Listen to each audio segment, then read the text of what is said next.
Chapter 1: The Mystery of the Sea Monster. In the mid-19th century, sailors across the oceans reported a strange creature. Ships claimed to have seen a huge sea monster moving faster than whales and smashing ships with terrible force. Newspapers described it as both marvelous and terrifying.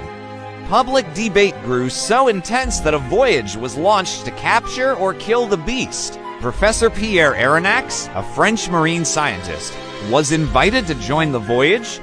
His loyal servant Conseil and a Canadian harpooner named Ned Land also became part of the crew. They boarded a warship and set sail across the Pacific. For months, they searched without success. Some sailors doubted the monster's existence, while others became impatient. At last, one evening, a long glowing shape appeared in the waves. The crew chased it desperately. Cannon fire and harpoons were launched. Suddenly, the monster turned and hit the ship with its steel-like body. Aronnax and his companions were thrown into the sea. Struggling to survive, they swam toward the mysterious creature. To their astonishment, they discovered it was not an animal at all, but a man-made submarine of special design. Their adventure beneath the oceans was about to begin. Chapter 2: Captives of Captain Nemo. Aronnax, Conseil, and Ned Land were brought inside through an iron door. There, they met the commander, Captain Nemo, a mysterious man of strong will and deep knowledge. Nemo explained that his ship, the Nautilus, was built entirely for life beneath the sea.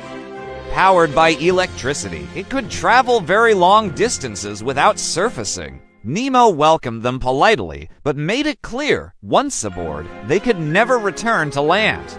They were to remain with him as long as they lived. Professor Aronnax, filled with scientific curiosity, accepted that as he wanted to learn about the ocean and its secrets. Conseil stayed loyal to his master, but Ned Land, who valued freedom above all, was angry.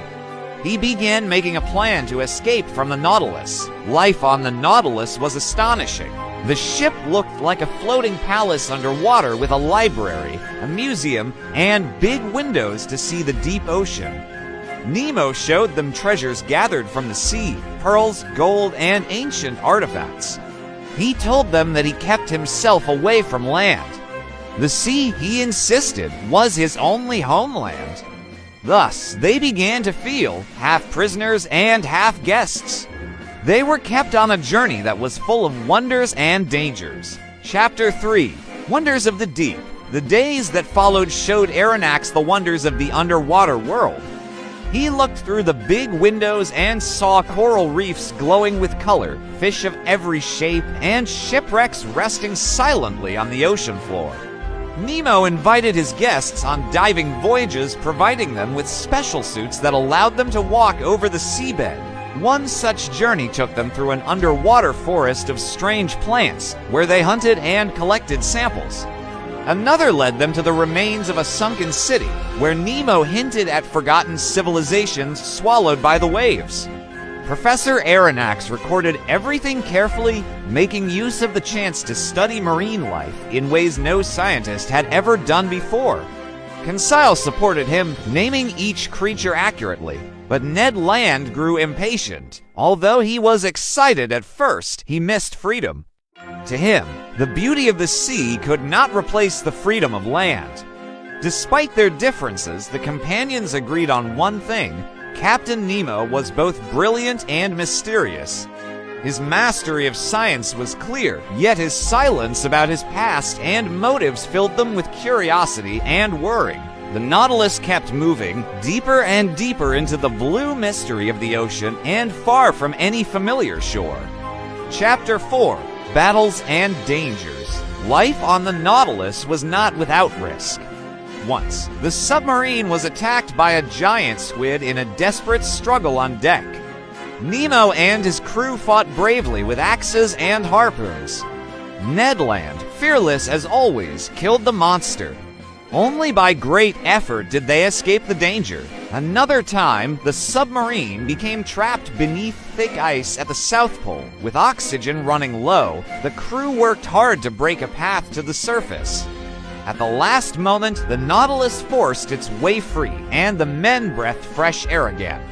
When warships appeared on the surface, Nemo attacked them without mercy, sending them to the depths. Through such dangers, the passengers learned more about Nemo's character. He showed calm courage and remarkable leadership, yet also a cold indifference to human life. Aronnax began to admire Nemo, but at the same time fear him. The ocean, though beautiful, was also full of threats and dangers. For Aronnax, it was a school of wonder. For Nemo, it was a battlefield. For Ned Land, it remained a prison. The tension among them grew as the voyage continued. Chapter 5, Secrets of Captain Nemo. As the Nautilus traveled across the world's oceans, Aronnax became more determined to learn the truth about Nemo. The captain was clearly a man of wealth, education, and sorrow, but he kept his past hidden. Nemo's actions sometimes confirmed that. He attacked warships without hesitation, claiming to fight against cruelty. Yet he never told the details of his personal story. To Aronnax, Nemo was both brave and mysterious. Meanwhile, Ned Land planned escape. He argued that no man had the right to keep them prisoners, no matter how wonderful the submarine. Aronnax hesitated, torn between scientific discovery and freedom. Conseil remained calm and loyal to his master.